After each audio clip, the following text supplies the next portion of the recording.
आज कथा का चतुर्थ दिवस है।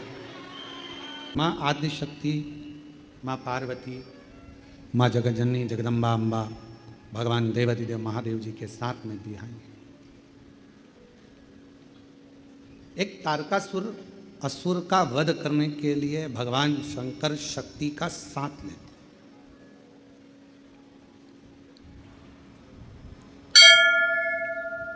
तारकासुर एक ऐसा असुर है जो भगवान शिव से स्नेह भी करता है और चाहता है कि मेरे भगवान भोलेनाथ जी का घर बस जाए, परिवार उनका हो और उनका पूरा परिवार, पूरा कुटुंब आनंद से निवास करे।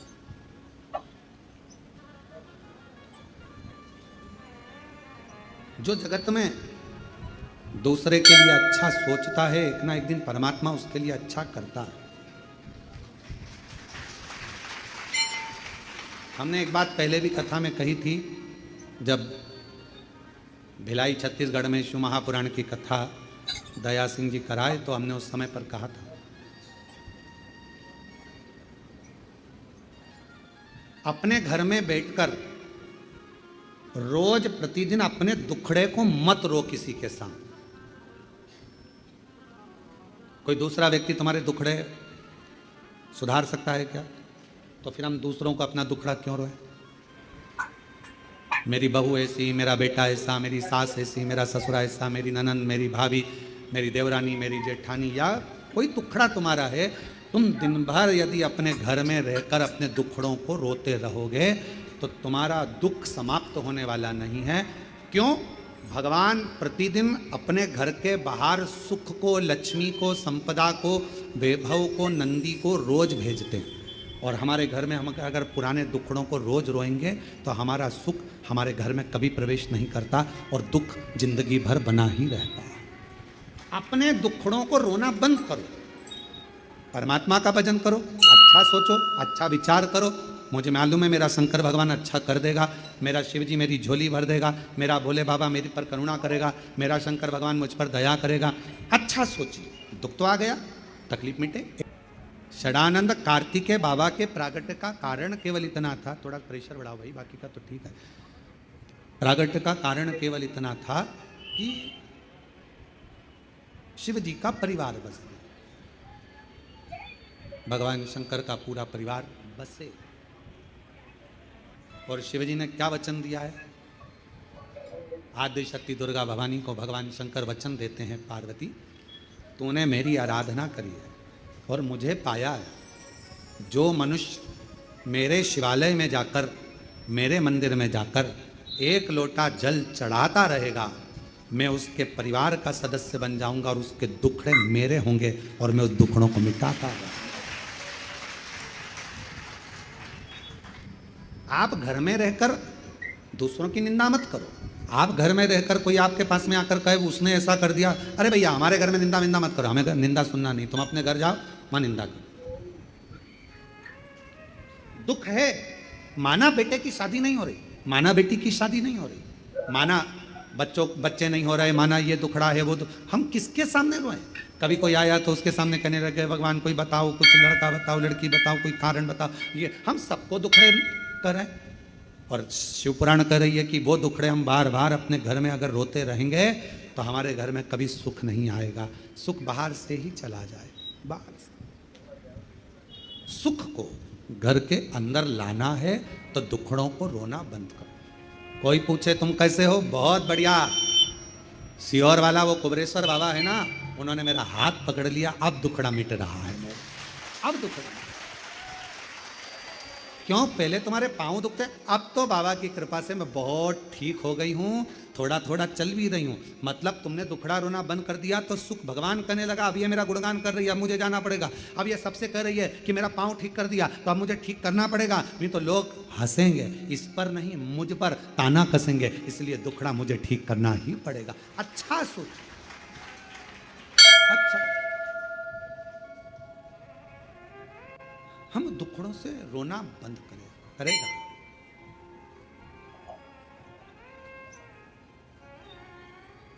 करेगा महाराज।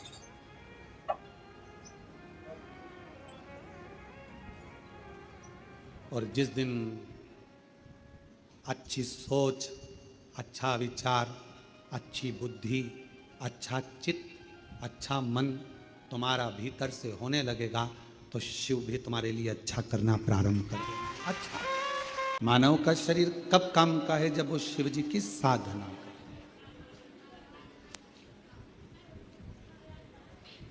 एक बेलपत्र के वृक्ष में 68 करोड़ तीर्थ होते हैं। कितने तीर्थ हैं? 68 करोड़।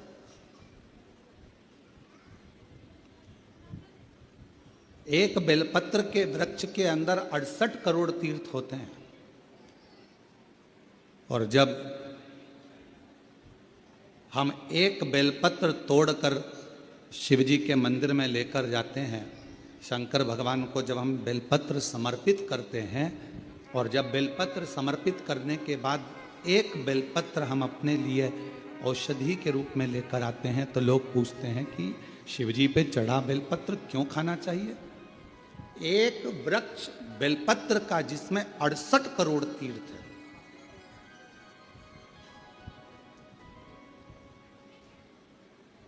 हम तो 68 करोड़ तीर्थ कभी नहीं गए, पर आप लोगों में से हो सकता है कि कोई होकर आया हो तो बात दूसरी। पर आज भी फुल कॉन्फिडेंस से कहते हैं कि हम एक बेलपत्र के वृक्ष की परिक्रमा करते हैं, उसके चरणों में जाते हैं और एक बेलपत्र उठाकर जब हम शिव जी को चढ़ाते हैं तो 68 करोड़ तीर्थ का पुण्य हमारे भाग्य में आ जाए।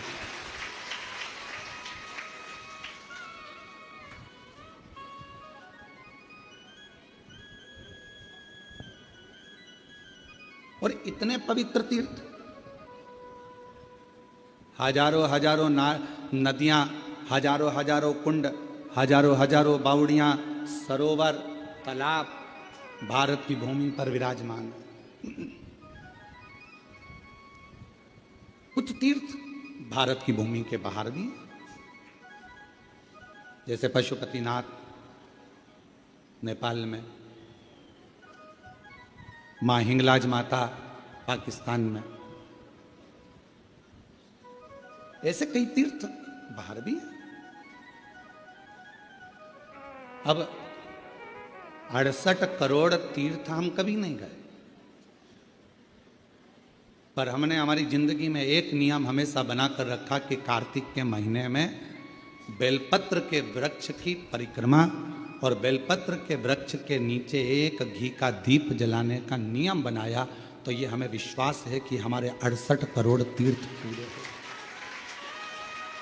68 करोड़।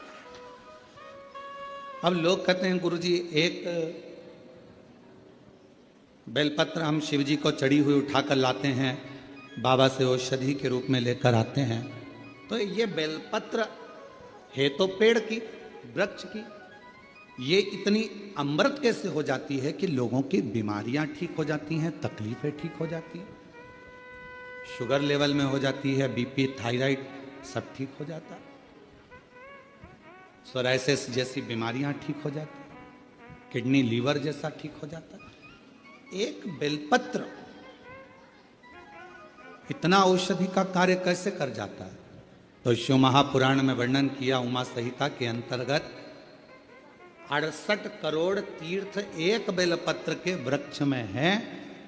एक बेलपत्र के वृक्ष की पत्ती जब शिवजी पर चढ़ती है बेलपत्र और हम उसको लेकर आते हैं तो 68 करोड़ तीर्थ का जो प्रसाद होता है, 68 करोड़ तीर्थ में जितनी हजारों हजार नदियां पवित्र हैं, कुंड पवित्र हैं, सरोवर पवित्र हैं, वहां जाकर हमने आचमन नहीं करा, पर शिवजी पे चढ़ी हुई बेलपत्र जब हम मुख में रखते हैं, शिवजी पे चढ़ा हुआ जल जब हम आचमन करते हैं तो वह 68 करोड़ तीर्थ का आचमन हो जाता है और हमारा रोग समाप्त हो।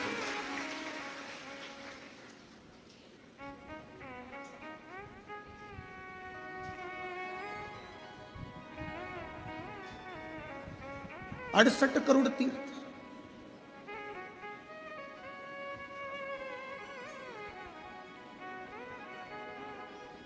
आप सभी के स्मरण में होगा,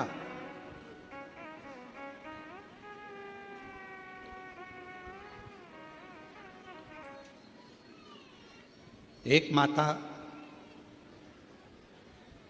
देवी भागवत कहती है माँ ललिता, जिसको स्वयं भगवान ब्रह्मा, स्वयं भगवान नारायण, स्वयं भगवान शिव, स्वयं इंद्र, गरुण, वरुण, सारे देवता, माँ जगज्जननी जगदम्बा अम्बा दुर्गा भवानी का एक स्वरूप भंडासुर को मारने के लिए प्रकट करते हैं।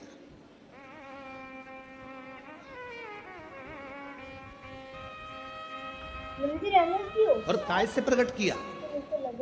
माँ ललिता अम्बा को कैसे प्रकट कर लिया? तो कहा माँ ललिता अम्बा को प्रकट करने के लिए भगवान नारायण ने बेलपत्र के वृक्ष की छांव में तप किया, हजारों वर्ष तक। ब्रह्मा जी ने साधना करी हजारों वर्ष तक बेलपत्र के वृक्ष की छांव में। इंद्रदेव ने तप किया हजारों वर्ष तक बेलपत्र के वृक्ष की छांव में। आज इस व्यासपीठ से हम कहें आप सभी को, जितने भी श्रोता श्रवण कर रहे हैं कथा को ऑनलाइन, आस्था चैनल पर, फेसबुक, यूट्यूब पर या बाबा कुबेर भंडारी की इस भूमि पर, जब भी आपका कोई भी तीज त्योहार पड़े, आपके घर में कोई भी त्यौहार आवे, आपके घर में कोई भी उत्सव आवे, आपके घर में बच्चों का जन्मदिन आवे, आपकी शादी की सालगिरह आवे, आपके घर में कोई भी विवाह आवे, आपके घर में कोई भी अच्छा कार्य हो, कोई त्यौहार आ गया, दिवाली आ गई, दशहरा आ गया, कोई नवरात्रि आ गई, गणेश चतुर्थी आ गई, चतुर्थी आई, छठ आई, कोई भी व्रत आपका पवित्र कोई उत्सव आया, तो एक काम जरूर करा करो, बेलपत्र के वृक्ष के नीचे जाकर एक घी का दीपक लगाया करो और श्री शिवाय नमस्तुभ्यम जरूर बोला करो, फल दो।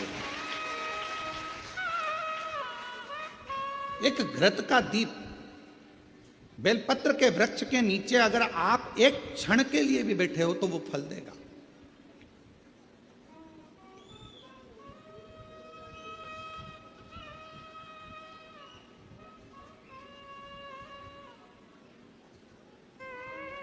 कितने ये सामने जो बगीची दिखती है आपको, जो अभी बन रही है, उसमें कई मेरी माताओं ने, कई मेरी जीजियों ने उसमें अगर कोई बांस लगा है या कचरा पड़ा है तो माताएं उसको साफ कर देती हैं और बेलपत्र के पौधे को वहां रखी है। बेलपत्र के पौधे को उन्होंने वहां लगाया है। और कई माता ऐसी आती है कि वो बेलपत्र, इतने सारे बेलपत्र के पौधे लगे हैं और माताएं उस बेलपत्र के पौधे में कोई कचरा है, कोई दुर्वा लगी है, कोई घास लगा है, कोई बेकार पौधा लगा है, तो उसको साफ कर देती हैं और उसमें जल डालकर उसकी परिक्रमा कर कर चली जाती है।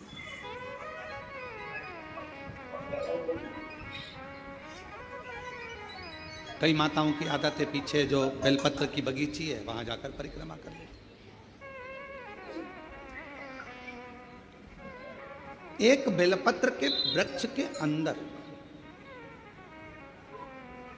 68 करोड़ तीर्थ विराजमान है और वह 68 करोड़ तीर्थ का फल हम जब भगवान शंकर, यहां तक कहा, कई लोगों की आदत रहती है पहले जल चढ़ाने से पहले शंकर भगवान के शिवलिंग पर अगर बेलपत्र रखी है तो उसको हटा देते हैं। शिव महापुराण की कथा कर रही है, अगर शिवलिंग के ऊपर बेलपत्र चढ़ी हुई है, चढ़े रहने दो, फूल हैं, आप उसको हटा सकते हो, मना नहीं। शिवजी का अभिषेक करने से पहले, भगवान शंकर को जल चढ़ाने से पहले, जब आप घर में कोई अनुष्ठान कर रहे हो, शिवजी का अभिषेक कर रहे हो, शंकर भगवान का कोई साधना कर रहे हो, शिव अभिषेक कर रहे हो, तो सबसे पहले शिवलिंग पर एक बेलपत्र का होना जरूरी है, फिर जल चढ़ाओ। क्यों? आपके पास, हमारे पास इतनी जो शास्त्रों में वर्णन किया गया, गंगा, यमुना, सरस्वती, कावेरी, मंदाकिनी, क्षिप्रा, नर्मदा आदि आदि की जितनी भी पवित्र नदियां हैं, सरयू आदि की जितनी पवित्र नदियां हैं, इतनी नदियों का, इतने सरोवर का, इतने कुंड का जल हमारे पास नहीं है। हमारे पास इतना जल नहीं है। हो सकता है आपके पास हो, पर हमारे पास नहीं। 26,000 नदियां भारत की भूमि पर अविरल बहती हैं, पवित्र नदियां 26,000 नदियां बहती। अब मुझे तो नहीं लगता कि 26,000 नदियों का जल तुम्हारे घर पर होगा।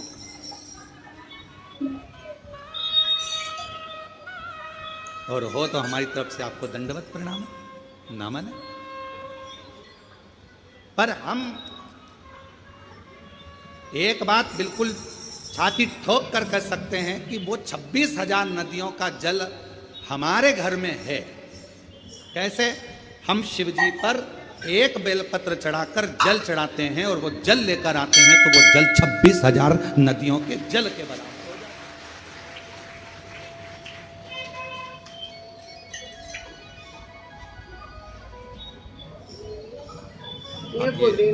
और अब आप छाती ठोककर आप भी कह सकते हो हमारे यहाँ भी 26,000 नदियों का जल है महाराज।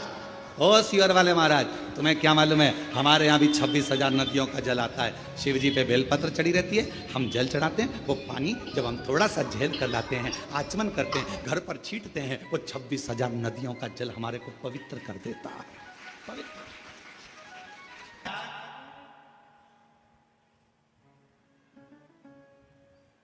जहां पर पति और पत्नी के संबंध बेकार हो जाते हैं, विवाद हो जाता है, अदालत में बात पहुंच जाती है, परिवार वालों पर दहेज का केस चालू हो जाता है, कहीं ना कहीं किसी ना किसी रूप में कार्रवाई चालू हो जाती है, पति पत्नी में वापिस प्रेम को बढ़ाया जाए, उस प्रेम को बढ़ाने के लिए शंकर भगवान का समझ लीजिए शिवलिंग, कनेर के पुष्प की माला, काई के पुष्प की, कनेर का वो पीला जो फूल होता है, आप टीवी पर दर्शन कर रहे होंगे, कनेर के पुष्प की माला जो ऊपर जलाधारी लगी है, जिस जलाधारी में से बूंद बूंद पानी गिरता है, ये शंकर भगवान की 5 बेटियों का स्थान है। कौन कौन सी बेटी? नाम ले, जया, विषहरा, श्यामली बारी, दौतली और 5वें नंबर की देव। ये शिव जी की 5 लड़की है जो पानी बूंद बूंद नीचे गिरा रही है। शंकर भगवान की बेटियों के स्थान से शंकर भगवान की जो ये जलाधारी है, जलाधारी अशोक सुंदरी वाला स्थान, ये जो जलाधारी है, बेटियों के स्थान से जलाधारी तक जो कनेर के माला बनाकर स्पर्श कर कर लगा देता है, शिवरात्रि के दिन प्रदोष काल के समय पर उस पति पत्नी में कितना भी झगड़ा हो रहा हो, आपस में प्रेम बनना प्रारंभ हो जाता है। अदालत का केस धीरे धीरे समाप्त होने लगता है। अदालती कार्रवाई, यहां तक कहा गया कनेर का पुष्प, भाई भाई में विवाद हो रहा हो, जमीन के लिए विवाद हो रहा हो, किसी प्रॉपर्टी के लिए विवाद हो रहा हो, या किसी अन्य विवाद में पड़े हुए हो, या तुम्हारे दुश्मन बढ़ रहे हो, तो भी कनेर का पुष्प शिव को समर्पित किया जाता। कनेर का पुष्प सुख प्रदान करना, आनंद देना, जिसको कोई ना पाए उसको मेरा महादेव पाए। महाराज, खाली ना जाता कोई दर से तुम्हारे, मैं भी खड़ा हूं नन्ही पाए बसारे, अपने हृदय से लगा लो, लगा लो, गिरा जा रहा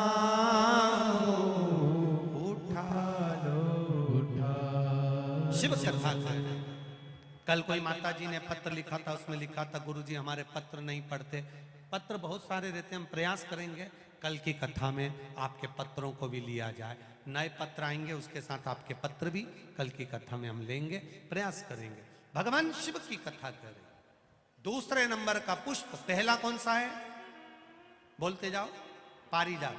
दूसरा कनेर का पुष्प, सुख प्रदान करने वाला, आनंद देने वाला, शिव को प्रियता में भी प्रिय। लोग समझते नहीं है, मंदिर में जाते हैं, भगवान पे चढ़ा हुआ फूल, भगवान पे चढ़ी हुई बेलपत्री पूरे मंदिर में जहां वहां पड़ी रहती है, और लोग उस पे से चलते हुए लांघते हुए निकल जाते हैं। पंच पुष्प शिव महापुराण की 2 बातें अपनी जिंदगी में उतार कर रखना। यदि कोई बड़ा रोग अपने जीवन में नहीं चाहते हो, इस मुख को जिंदगी भर शुद्ध चाहते हो और इस मुख में कभी कोई बड़ी बीमारी नहीं चाहते हो, तो दो बातें अपनी जिंदगी में उतार कर रखना। एक, भगवान के पड़े हुए निर्माल्य पर कभी लांगा ना जा। दूसरा, अपने मुख में पान खाकर, गुटखा खाकर या कोई वस्तु खाकर जो मंदिर के लिए रास्ता जा रहा हो, भगवान की कथा के लिए रास्ता जा रहा हो, भगवान के द्वार पर रास्ता जा रहा हो, वहां अपने मुख से थूका ना जाए। जितने लोग पार कर कर जाते हैं उतना दोष आपको लग जाता है और आपका जीवन नष्ट हो जाता है।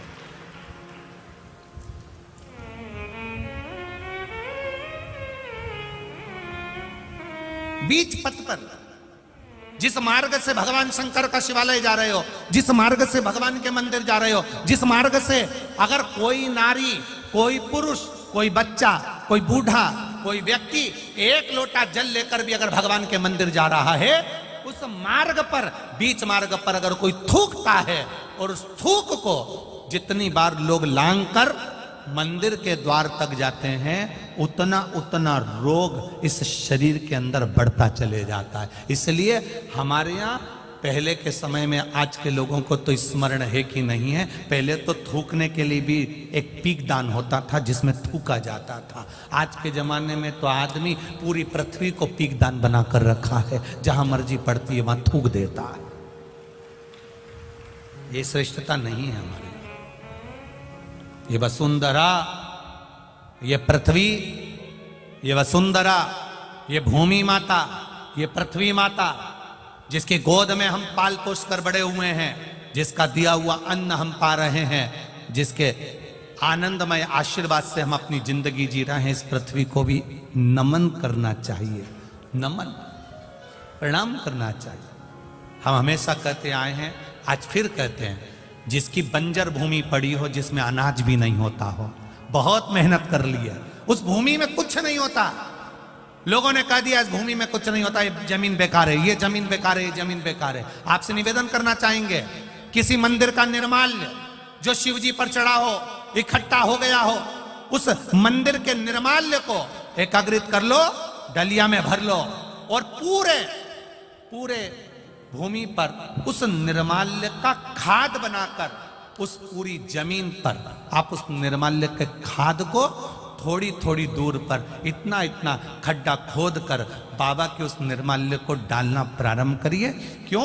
क्योंकि उससे भूमि की उपज देव अधिदेव महादेव की कृपा से अपने आप बढ़ना प्रारंभ हो जाएगी। उसको रखो, डालो, सभी जगह पर नहीं, कुछ स्थान चिन्हित कर लो कि हाँ ये बमूल का पेड़ है, इसके नीचे मैंने रख दिया, बे पीपल का पेड़ है, इसके नीचे मैंने रख दिया। उस निर्माल्य का एक बाबा से निवेदन कर कर, बाबा बस आपको लेकर जा रहा हूं, ये समझो कि आप मेरी भूमि को उपजाऊ आप बना सकते हो, मेरे जीवन को धन्य आप बना सकते हो। उससे दो फायदे होंगे। क्या?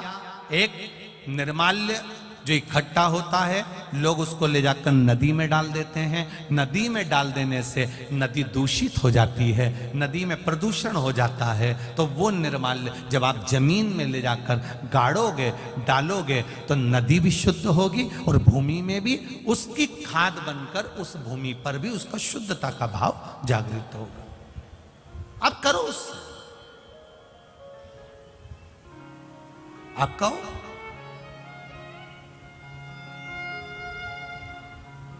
हर कहीं थूक देना, हर कहीं पर पान खाकर थूक दिया, तंबाकू खाकर थूक दिया, कहीं पर भी तुम्हारा मन पड़ा और तुमने पिचकारी, ना ना ना ना ना, शिव पुराण कर रही है, उससे हमें दोष लगता।